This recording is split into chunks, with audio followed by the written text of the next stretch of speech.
Hi, Ryan Michael Galloway here with We Don't Need No Stinking Record Company.com, and I started talking yesterday about environments of fear.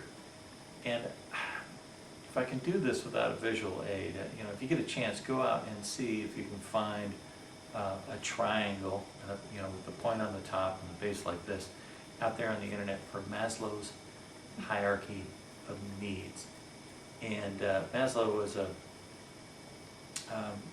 I think probably more of a sociologist than anything, and probably a psychologist as well, a number of years back, and we're talking decades at this point, that figured out that people kind of go through a series of things before they reach their most creative and effective levels. And the first thing that they need is to have things settled, like do they have air, food, and water? That's at the base level of the triangle. And then there's another bar one step higher, and that is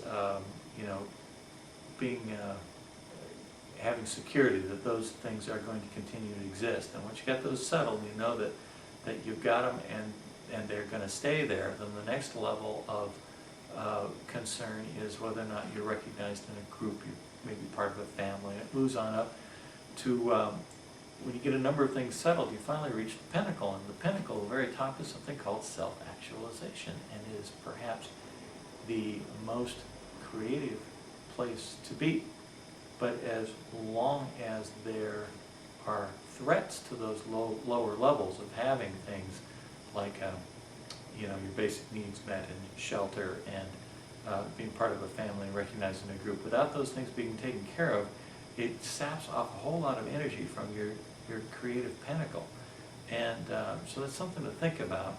And it ties in, I think, with what we were talking about with these communities that are experiencing a lot of fear, just fear-based environments. The more fear you have of being threatened and of these things going away, the less creative you're going to be. I'm Ryan Michael Galloway, and We Don't Need No Stinking Record Company.com.